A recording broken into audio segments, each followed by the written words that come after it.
Pourquoi c'était un défi technologique? Tout simplement parce qu'on ne l'avait jamais fait et on savait a priori pas le faire. Mais c'est un vrai défi. Il faut comparer avec ce qui existait à l'époque, à savoir qu'on était capable de voler à 2 fois la vitesse du son avec un avion Mirage 3, Mirage 4, un chasseur, et ce durant quelques minutes seulement. Et en parallèle de cela, on avait créé la Caravelle, qui était un avion qui emmenait une centaine de passagers, qui allait à 850 à l'heure. Et il a fallu fusionner les deux savoir-faire au niveau des ingénieurs, des techniciens, c'est-à-dire faire en sorte que ce qui rentrait dans une Caravelle puisse rentrer dans un Mirage.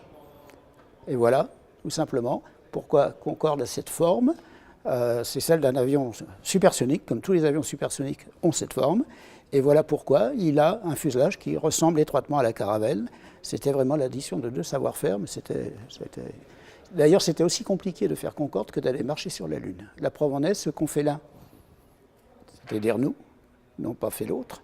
Les Américains, par exemple, n'ont pas fait de supersonique. Et ceux qui ont marché sur la Lune, les Américains l'ont fait, nous, on ne l'a pas fait. Et ceux qui ont tenté les deux, à savoir les Russes, n'ont pas réussi leur supersonique et n'ont pas réussi non plus à marcher sur la Lune.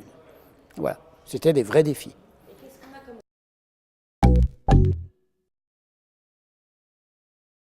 Le plus bel exemple, c'est Airbus. C'est Airbus et Ariane. Aujourd'hui, on a livré 9000 Airbus, on en a 7500 commandes et on vient de lancer la 228e Ariane. Sans Concorde, il n'y aurait pas. Les commandes de vol électrique qui sont héritées de Concorde sont aujourd'hui reprises dans toutes les constructions d'avions au monde, que ce soit chez Boeing, chez Airbus, chez Embraer, tous les constructeurs d'avions font des commandes électriques. C'était mis au point, expérimenté sur Concorde. On a un grand honneur en France, c'est celui d'avoir fait le premier cœur artificiel intégral. Et la miniaturisation des instruments sur Concorde est, quelque part par là, une phase pionnière de ces outils médicaux.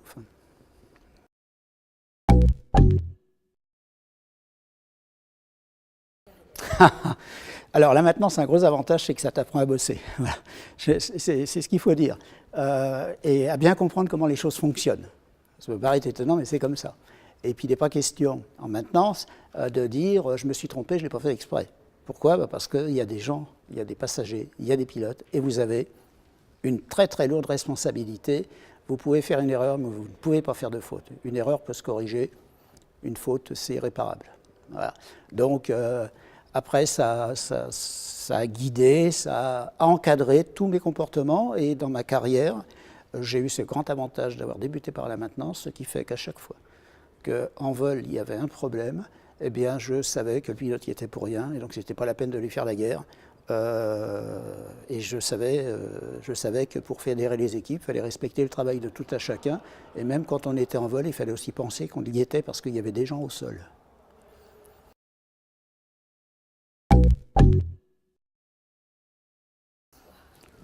Le dépassement de soi, ça devrait être du quotidien.